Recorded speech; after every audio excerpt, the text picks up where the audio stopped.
माळेगाव सहकारी साखर कारखान्याच्या निवडणुकीसाठीची मतमोजणी प्रक्रिया सध्या अजूनही सुरू आहे। ब वर्ग प्रतिनिधी म्हणून उपमुख्यमंत्री अजित पवार निवडून आलेत। अनुसूचित जाती जमाती, इतर मागास प्रवर्ग आणि महिला प्रतिनिधी, भटक्या विमुक्त प्रवर्गातल्या पहिल्या टप्प्यातली मतमोजणी पूर्ण झालेली आहे। मात्र सध्या अ वर्ग गटातील उमेदवारांची मतमोजणी सुरू आहे आणि त्यानंतर दुसऱ्या टप्प्यातली मतमोजणी पार पडेल। या सगळ्याचा आढावा घेतलाय आमचे प्रतिनिधी अमोल धर्माधिकारी। माळेगाव सहकारी साखर कारखान्याच्या निवडणुकीची मतमोजणी ही अजूनही सुरू आहे। सकाळी 9 वाजता सुरू झालेली मतमोजणी अद्यापही संपलेली नाहीये।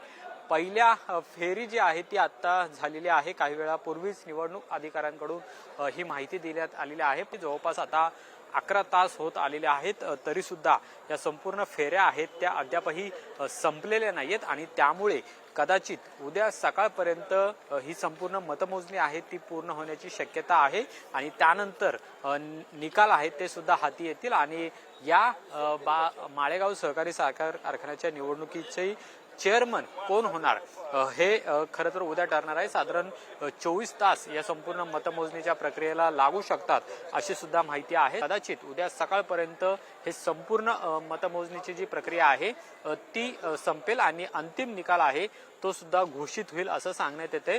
सुरुवातीला आता जे काही आघाडीवर असलेले निकाल आपल्याला पाहायला मिळतात त्यानुसार अजित पवार यांचं जे निळकंठेश्वर पॅनल आहे ते सध्या पुढे असल्याचं पाहायला मिळते। तर दुसरीकडे चंद्रराव तावरे यांचं सहकार बचाव जे पॅनल आहे त्यामध्ये 2 ते 3 त्यांचे जे उमेदवार आहेत ते सुद्धा आघाडीवर असल्याचं सांगितलं जाते। पण संपूर्ण या माळेगाव सहकारी साखर कारखान्याच्या निवडणुकीमध्ये आपण पाहिलं तर क्रॉस वोटिंग मोठ्या प्रमाणात झालेला आहे, ज्याचा फटका हा नेमका कुणाला बसतो हे पाहणं महत्त्वाचं असेल। संपूर्ण निकाल हाती येण्यामध्ये सकाळची वाट ही पाहावी लागणार आहे, पण सध्या जे कल हाती आलेले आहे त्यानुसार अजित पवार यांचं पॅनल हे सध्या तरी आघाडीवर असलेलं पाहायला मिळत आहे। कॅमेरामन योगेश केळापुरेसह अमोल धर्माधिकारी, लोकशाही मराठी, बारामती।